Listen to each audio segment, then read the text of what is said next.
In New York at the 81st session of the United Nations, the hall fell silent. Delegates shifted in their seats, waiting for another round of polite diplomacy. But what came next was anything but polite. A thunderous voice rose. Burkina Faso's Prime Minister, standing tall on behalf of President Ibrahim Traoré. He did not arrive to flatter the UN. He did not arrive to applaud its achievements. He arrived with a mission: to challenge, to confront, and to expose. This was not the language of compromise, it was the language of truth, sharpened into a weapon. A reminder that Africa, too long ignored, would no longer whisper from the sidelines. On this day, Burkina Faso turned the world stage into a courtroom, putting the United Nations France and the old order on trial. 80 years of optimism shattered. 8 decades of broken promises. 8 decades of injustice. That was his verdict on the UN Charter. Words that cut through the chamber like a blade. What should have been a milestone, he called a fiasco. Instead of celebration, he painted a picture of disappointment. The very institution created to guarantee peace and fairness, he argued, had become a symbol of paralysis. Decades of wars unresolved. Decades of resolutions ignored. Decades where the powerful dictated and the weak were left to suffer. If the founding fathers of 1945 were alive today, he declared, they would struggle to recognize this organization, an institution that promised justice but delivered imbalance, that promised equality but cemented domination. The anniversary was meant to showcase triumph. Instead, he turned it into an autopsy, laying bare the failure of a system that has left nations like his abandoned, sidelined, and silenced. Then came the question that echoed across the chamber, one that has lingered for decades but is too often ignored. How can Africa, the cradle of humanity, home to over 1 billion souls, still be excluded from the Security Council? It wasn't just a question, it was an accusation. It was a reminder that the very continent that birthed civilization remains locked out of the room where global powers decided. 1 billion people, yet no permanent seat. A continent rich in resources, yet denied a voice in decisions that shape its destiny. The contradiction is glaring, the injustice undeniable. For Africa, this is not simply about representation. It is about dignity.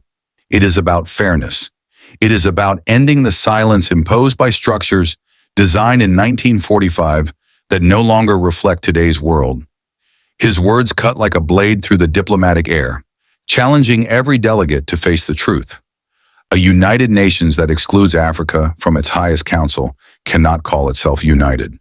He added, billions spent on peacekeeping, he said, have brought only frustration and suffering. Instead of peace, these missions left chaos, and he accused the Security Council itself of becoming a troublemaker, tarnished by politicization and division. The hall stiffened when he named names. France. No longer veiled, no longer whispered. He spoke it openly, without hesitation. Burkina Faso's Prime Minister accused Paris of crimes that cut deep into the heart of Africa, feeding terrorism, plundering resources, and weaving a web of disinformation to mask its hand. Then came the line that turned heads around the chamber. The Macron regime's media, he declared, has become the mouthpiece of criminals. With those words, the mask was ripped off.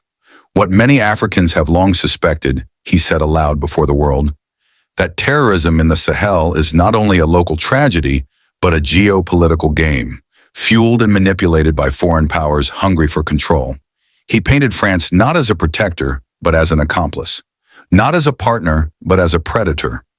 Behind the language of stability and cooperation, he argued, lay a campaign of exploitation, one that turned African suffering into profit and political leverage. And in that moment, the polite silence of diplomacy cracked. The chamber was no longer listening to a speech. It was witnessing an indictment. But this was no speech of despair. He told the world that his people have chosen resistance. A patriotic fund, built from citizens and diaspora contributions, has already raised over 400 billion CFA francs. With it, they are reclaiming their lands.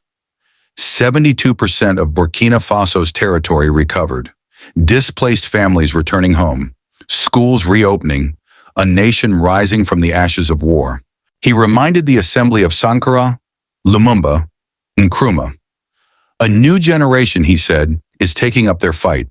The Confederation of Sahel States, Burkina Faso, Mali, Niger, declares it will no longer bow to foreign agendas. We have the right to determine what happens to us. And then the words that brought the chamber to its feet. Motherland or death, we shall prevail. This was not just a speech. It was a warning and a promise. A warning to those who still see Africa as a playground for foreign powers. A promise to a new generation that silence will no longer be the continent's destiny. Africa will no longer wait for permission, he declared. The time for patience had ended. The time for compromise had passed. Africa will claim its seat at the table, not as a guest, not as an observer, but as a power in its own right. For too long, decisions about Africa were made without Africa. But now the tide is shifting. The voices once dismissed as whispers have become thunder. And as his final words echoed through the chamber, they carried a message far beyond New York. A message to every village, every city, every border across the continent. Africa will rise with dignity, with sovereignty, with power.